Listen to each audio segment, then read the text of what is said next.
Chers frères dans le Christ, bonjour et bienvenue à cette méditation en ce vendredi de la première semaine du temps de Carême.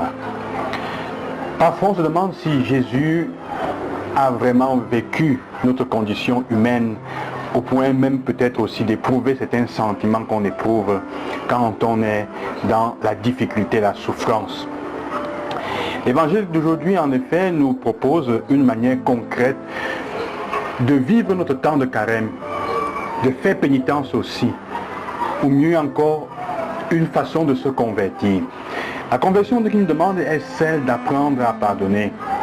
Jésus dit, si pendant que tu vas faire ton offrande au sanctuaire, tu te rends compte, pendant que tu vas offrir ta prière, que tu demandes quelque chose au Seigneur, pendant que tu le loues et que tu le glorifies et que tu demandes son aide, tu te rends compte qu'il y a quelque chose, ton frère a quelque chose contre toi. C'est intéressant. Il ne dit pas que tu as quelque chose dans ton cœur contre ton frère, mais que ton frère a quelque chose contre toi.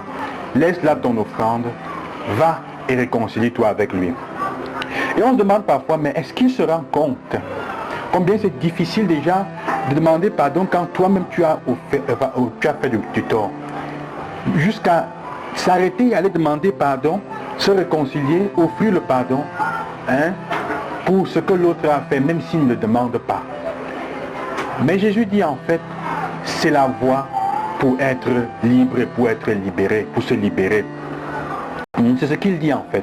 Vous voyez, parfois se mettre à genoux avec les mains jointes peut être bien trop facile, mais offrir la main, tendre la main à celui qui est à nos côtés, à notre voisin, à celui qui nous a fait du tort et même qui nous a fait du mal, n'est pas facile, ce n'est pas évident.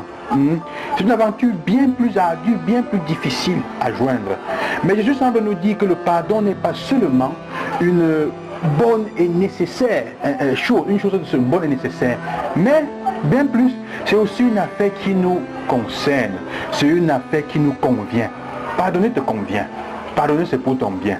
En effet, la première lecture semble donner raison. Quand le Seigneur dit, si le juste se détourne de sa justice et tombe dans le mal, et pour imiter le mauvais, il devient méchant, alors il mourra. Ça va le conduire à la mort. Et je ne pense pas que le texte parle d'abord de mort concrète, de mort physique. Frères et sœurs, chaque fois que tu refuses le pardon, chaque fois que tu te convertis au mal, chaque fois que tu sacrifies et que tu acceptes de faire le mal, alors que tu as toujours fait le bien, tu meurs. Quelque chose meurt en toi. Ceux qui ont essayé se rendent compte. Tu vas éprouver des sentiments, tu vas éprouver à l'intérieur une douleur que tu n'avais jamais éprouvée. Tu vas devenir otage de la rancune et de la haine et ça va te bouffer de l'intérieur.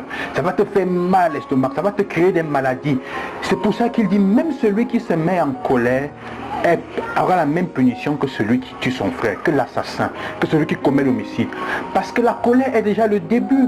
La colère, et elle va te ronger et te tuer de l'intérieur. Et frères et sœurs, quand on est mort à l'intérieur, l'amour, il ne manque qu'un pas pour que nous puissions poignarder les autres. Quand on est mort à l'amour à l'intérieur de nous-mêmes, on est capable de poignarder. Et ça ne veut pas dire toujours prendre un couteau physique. Ça veut dire faire du mal à l'autre avec ta langue, refuser de donner ton aide, refuser d'écouter l'autre, refuser de croire en l'autre, parce qu'à l'intérieur, la colère a tué ce qu'il y a de plus important en toi, ce qui fait ton âme, ce qui te donne la vie, l'amour pour les autres. Alors quand on n'est pas capable, quand on n'est plus capable d'offrir le pardon, on devient otage de tout ce qui porte à la mort, d'abord intérieur. Il a donc raison. Si tu te détournes de ce qui est bien, si tu te détournes du bien que tu as toujours fait, malgré le mal que l'autre peut te faire, alors tu vas commencer à mourir à petit feu. Alors que celui qui se détourne de son mal pour devenir entrer dans le bien, va vivre. Et en effet, quand vous voyez les personnes qui ont toujours fait le mal, quand elles changent, vous voyez qu'elles deviennent vraiment différentes. Surtout quand elles embrassent la foi, vous allez voir qu'elles deviennent des personnes vraiment croyantes. Parce qu'elles ont touché le fond, elles ont connu ce qu'était la mort, la vraie mort. Elles ont peut-être même souhaité mourir physiquement quelquefois. Revenues au bien, elles découvrent le secret de la vie. Sœurs et frères, Ce temps de carême, nous sommes invités à cela. À regarder dans notre vie, dans notre cœur, toutes les situations et les choix que nous faisons qui nous tuent.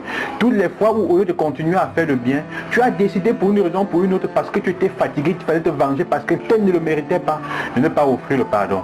Alors quelque chose est mort en toi ce jour-là. Quelque chose est mort. Tu es mort ou tu es morte quelque part ce jour-là. Quels sont les endroits de notre vie où nous sommes morts dans notre cœur, envers des personnes, dans nos relations? Quelle est la relation où nous sommes tués avec quelqu'un parce qu'on a refusé de pardonner ou parce qu'on a toujours la colère dans ton cœur? Laisse la colère qui est dans ton cœur s'en aller. Enlève-la. Demande au Seigneur de te libérer de cette colère et tu verras combien de bien, combien de choses, combien tu vas grandir et devenir une personne libre, non plus en otage de sentiments d'autres. Tu seras libéré et tu auras la vie en abondance. Ça fait l'expérience de la vivre. Que le Seigneur vous accompagne et qu'il vous bénisse. Loué soit Jésus-Christ. À demain et bon cheminement encore.